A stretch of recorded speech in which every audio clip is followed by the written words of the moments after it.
आपके 11th class में 5 unit है, ठीक है। पहली यूनिट है diversity in the living world, second unit है structural organisation of plant and animal, third unit है सेल स्ट्रक्चर एंड फंक्शन, और फोर्थ है प्लांट फिजियोलॉजी, और फिफ्थ यूनिट है दैट इज़ ह्यूमन फिजियोलॉजी।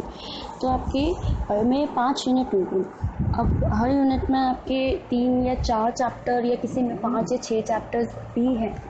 तो हमें सबसे पहले जो यूनिट हम स्टार्ट करेंगे वो स्टार्ट करेंगे ह्यूमन फिजियोलॉजी, ठीक है। ह्यूमन फिजियोलॉजी यूनिट पहले क्यों स्टार्ट की, क्योंकि ये यूनिट आपने 10th में कहीं ना कहीं पढ़ी है, और ये आपको ईज़िली आप खुद भी मेरे समझाने के बाद आप अगर आप NCERT रीड करोगे तो आपको अच्छे से समझ आ जाएगी, ठीक है।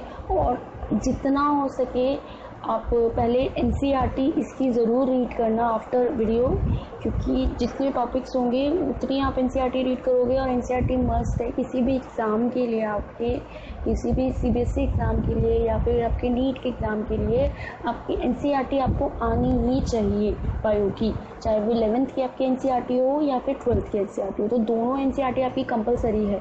तो NCERT परचेज करके उसी से वीडियो में आपको डिटेलिंग आपको पॉइंट्स बताती जा रही हूँ। देन उसके बाद आप समझ के एक बार NCERT जहाँ तक होगी उतनी रीड करना, and you get the point which I have explain in this video. Unit 5th में फर्स्ट चैप्टर है डाइजेशन एंड एब्जॉर्प्शन, ठीक है। That is chapter 16 digestion and absorption. तो सबसे पहले आपको पता होना चाहिए कि डाइजेशन क्या है, ठीक है। तो आपने 10th में पढ़ा था कि डाइजेशन वो प्रोसेस है जिसमें हम कॉम्प्लेक्स फूड को, ठीक है,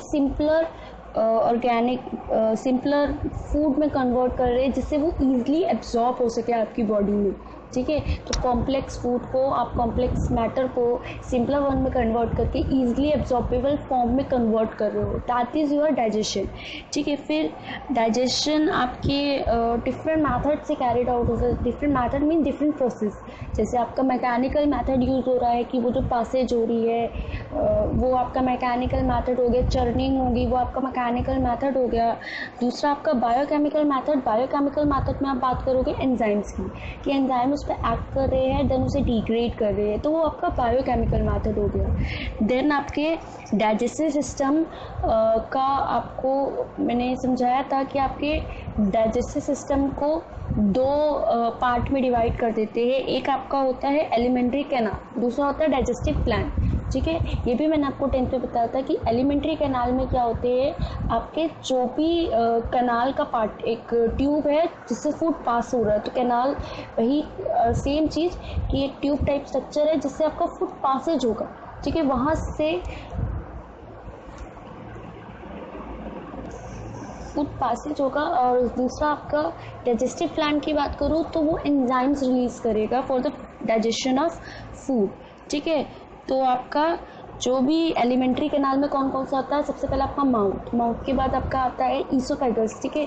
ईसोफेगस के बाद आपका आता है स्टमक के बाद आपका आ गया small intestine, large intestine, at the end anus, ठीक है। ग्लैंड्स में आपके आगे सलाइवरी ग्लैंड्स, ठीक है, पेनक्रियाटिक ग्लैंड्स, गैस्ट्रिक ग्लैंड और आपके इंटेस्टाइनल ग्लैंड, ठीक है। ये आपके किस में आगे आपके डाइजेस्टिव ग्लैंड में जो आपके एंजाइम्स रिलीज कर रहे हो फूड के डाइजेशन में हेल्प आउट कर रहे हैं। फिर एलिमेंट्री कैनाल के सबसे एंटीरियर और पोस्टीरियर वर्ड समझ लो। एंटीरियर मीन्स आगे, ठीक है, जो आगे वाला पार्ट होगा that is your anterior part.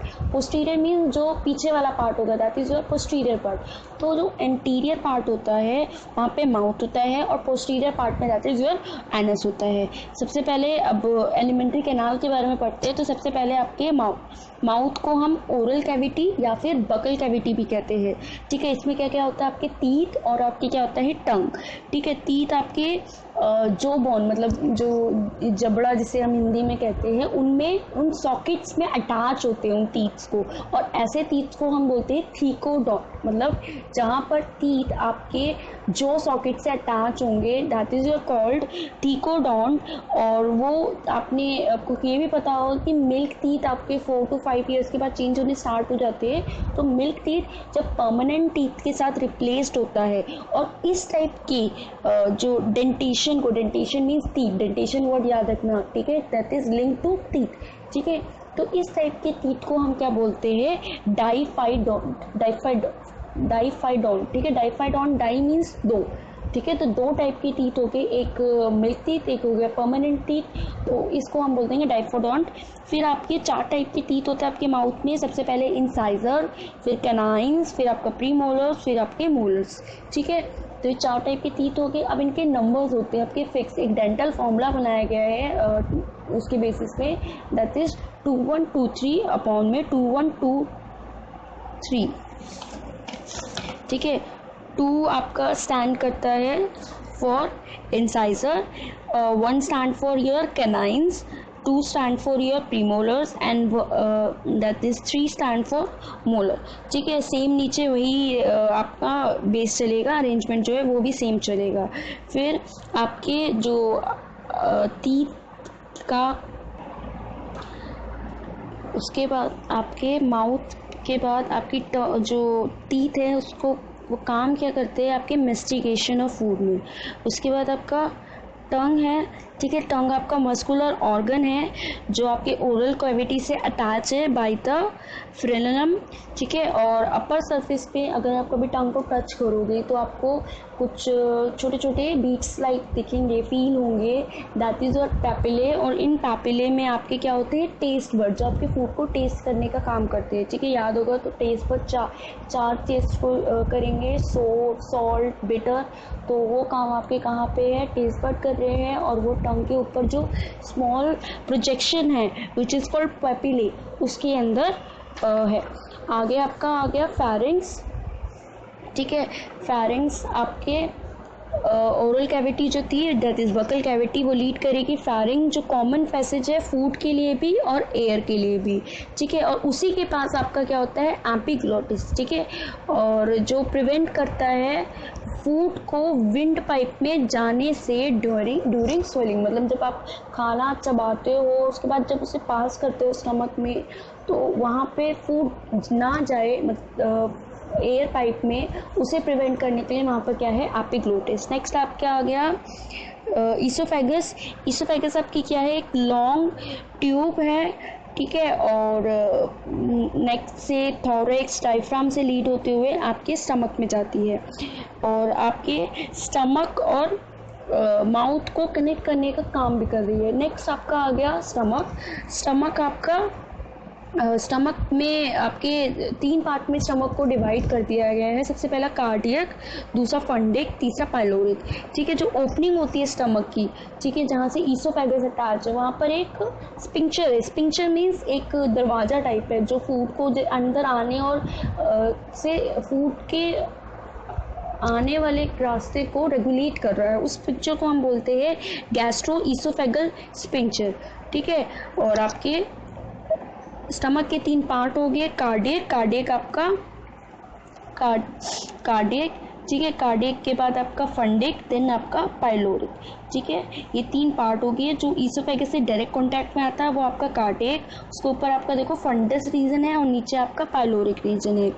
उसके बाद आपका आता है स्मॉल इंटेस्टाइन। स्मॉल इंटेस्टाइन आपकी बॉडी की लॉन्गेस्ट पार्ट है, गेस्ट्रो बॉडी की मीन्स एलिमेंट्री कैनाल की लॉन्गेस्ट पार्ट है।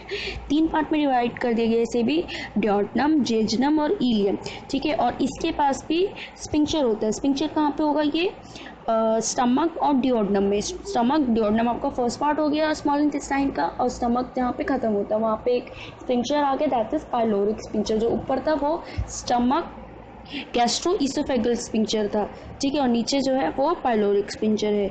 उसके बाद आपका लार्ज इंटेस्टाइन। लार्ज इंटेस्टाइन के भी पार्ट हो गए, दैट इज सीकम, कॉलन और रेक्टम। सीकम आपकी एक ब्लाइंड सेक है जिसके अंदर आपके माइक्रोब्स होते हैं, ठीक है। और फिर लास्ट में आपका जो सीकम है उसी से आपका अपेंडिक्स, वर्मीफॉर्म अपेंडिक्स ओरिजिनेट होता है। और लास्ट में रेक्टम लीड करता है एनस को, ठीक है। तो ये आपका क्या हो गया, एक टाइप का स्ट्रक्चर हो गया आपके एलिमेंट्री कैनाल का कि कौन कौन से पार्ट्स होते हैं।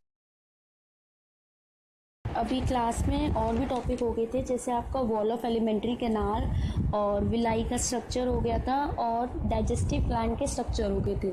तो ये आपको एनसीईआरटी से खुद रीड करने पड़ेंगे। अगर आपको कोई डाउट निकलता है तो आप मुझसे पूछ लेना और जो भी असाइनमेंट इससे रिलेटेड आए तो सॉल्व कर